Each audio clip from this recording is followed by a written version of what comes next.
मेरे प्रिय मित्र जयवंशी की, कैसे हैं आप सब। मैं आशा करता हूं कि आप स्वस्थ हैं और प्रभु की महिमा करते हैं। इसलिए प्रियो, आज हम एस्तेर की किताब और उसका पहला अध्याय और उसके 9 पद में आ गए हैं और एस्तेर की कहानी को हम देख रहे हैं। और मैं आशा करता हूं कि आप इसे सुन रहे हैं और आप इस वीडियो के अंत तक बने रहेंगे। बाद में हमारी सेवकाई के लिए आप प्रार्थना करेंगे और मैं भी कोशिश करूंगा कि मैं आपके लिए निरंतर प्रार्थना में बना रहूं। तो प्रियो, परमेश्वर के वचन को हम शुरू करते हैं। राजा एक्सेर्स जो 127 देशों पर राज्य करता है, हिंदुस्तान से लेकर कुछ देश तक उसका राज्य है, और उसने देश देश के लोगों को इकट्ठा करते उन्हें बोझ दिया है, और सुसनगढ़ के लोगों को भी उसने 7 दिन तक बोझ दिया है। और वो आनंदित है, वो खुश है, और बहुत सी बातों के लिए नियम और कानून के अनुसार चलता है, और सबको दाख मधु पिलाया जाता है, दिया जाता है, नियम के अनुसार पीना होता है, किसी में बात में भी कोई गड़बड़ नहीं देखी जाती। और यहाँ पर एक वस्ती, रानी वस्ती भी वह स्त्रियों को बोझ दे रही है, क्योंकि पूरा घर माहौल आनंद के माहौल में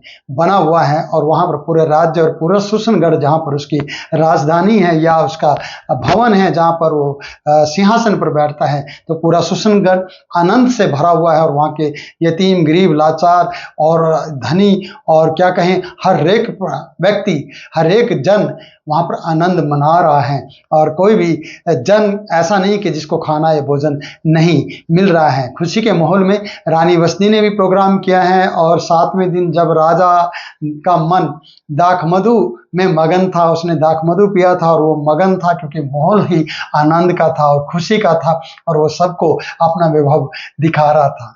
तो राजा का मन मगन था। तब उसने अपने मंत्रियों से कहा, मेहमान बिजता, हरमोना, बेगिता, अबगाता और जतेर और करकस और नामक 7 खोजों को, जो प्रधान राजा के सन्मुख सेवा टहल किया करते थे, उन्हें आज्ञा दी। और आज्ञा क्या थी कि राजा जब दाखमधु पीकर मगन था, तो प्रियो उसने आज्ञा दी अपने 7 हकीमों को, और से उनको कहा कि रानी वस्ती को राज मुकुट धारण किए हुए राजा के सन्मुख ले आओ। क्योंकि जब वो मगन है, जब सारा विभव दिखाया जा रहा है, तो उसकी रानी जो इतनी अति सुंदर है, उसको भी वो दिखाना चाहता है, उससे भी वो बातचीत करना चाहता है, क्योंकि वो मगन है, वो खुश है, उसके मन में कोई भी किसी प्रकार का कोई भी ऐसा बुरा ख्याल नहीं है, कोई भी ऐसी बात नहीं है जो वो उसके प्रति गलत सोचता हो। तो प्रियो, यहाँ लिखा है, देखो हम पढ़ते हैं कि रानी वस्ती को राज मुकुट, याद रखना, राज मुकुट धारण किए हुए राजा के सन्मुख उसे ले आओ। ऐसा नहीं कि उसके ऊपर मुकुट ना हो और जैसी कैसी भी उसे उठाओ और लेकर आओ, क्योंकि मैं मतवाला हो गया हूँ। मतवाला नहीं हुआ प्रियो, वो मगन था, आनंदित था, और उस रानी की वो रिस्पेक्ट करता था, इज्जत करता था, वो स्त्री को इज्जत देता था। इसलिए उसने रानी वस्ती को मुकुट धारण करके लाने की आज्ञा दी है कि राजा के सन्मुख वो उपस्थित हो, जिससे कि आगे उसने कहा, जिससे कि देश देश के लोगों और हकीमों पर उसकी सुंदरता का प्रगट हो जाए। उसकी जो सुंदरता है वो लोगों पर प्रकट हो, देश देश के लोगों पर, हकीमों पर उसकी सुंदरता प्रकट हो। हर एक पति अपनी पति की सुंदरता को जब देखता है, तो वो चाहता है कि उसकी सुंदरता दुनिया जाने कि उसकी पत्नी कितनी सुंदर है।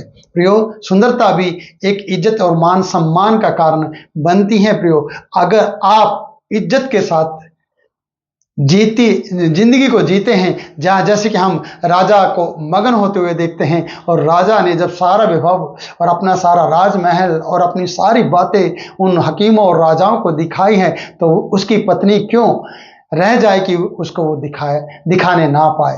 वो रानी क्यों ना ये लोग देखें कि जो उसकी सुंदरता है वो इन लोगों के ऊपर भी प्रकट हो। प्रियो, हर एक पति की इच्छा है कि उसकी पत्नी सुंदर हो। हर एक पति चाहता है, मैंने ऐसे कई पति को देखा है कि जो अपनी पत्नी को इजाजत देते हैं कि महीने में या हफ्ते में एक बार वो पार्लर होकर आए। मेरे प्रियो, क्यों? क्योंकि वो उसे सुंदर देखना चाहता है, उसके बाल अच्छे देखना चाहता है, उसका चेहरा अच्छा देखना चाहता है, उसके कपड़े खुद वो प्रबंध करता है, इसलिए कि उसके कपड़े अच्छे हों। स्त्रियों से मैं कहना चाहता हूँ प्रियो, आपके पति के मन में होना चाहिए आपके प्रति कि आप सुंदर हैं।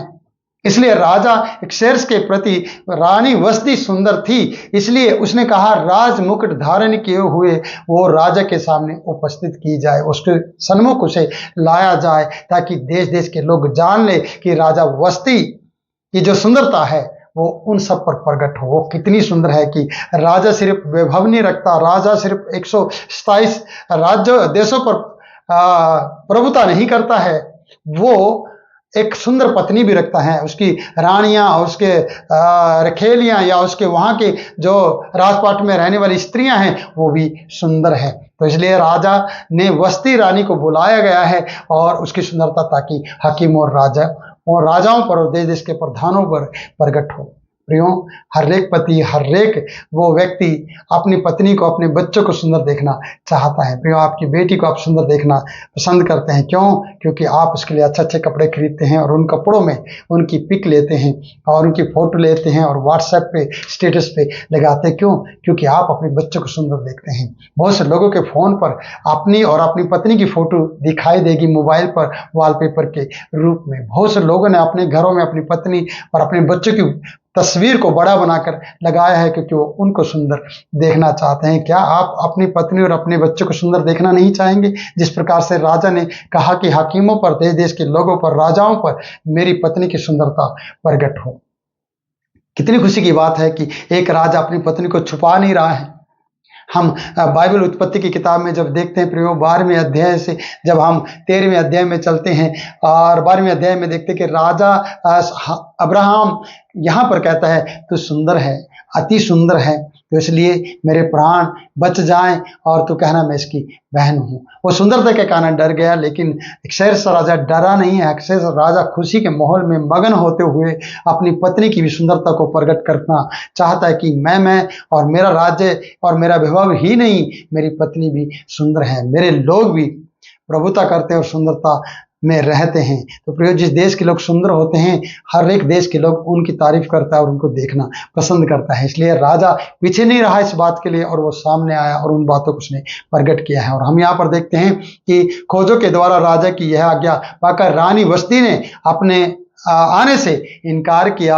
इस पर राजा बड़े क्रोध से जलने लगा। जो राजा मगन था, जो राजा रानी की सुंदरता को प्रकट करना चाहता था, उसी राजा के सामने उस रानी वस्ती ने इनकार कर दिया। उन हकीमों को कह दिया कि रानी नहीं जाएगी।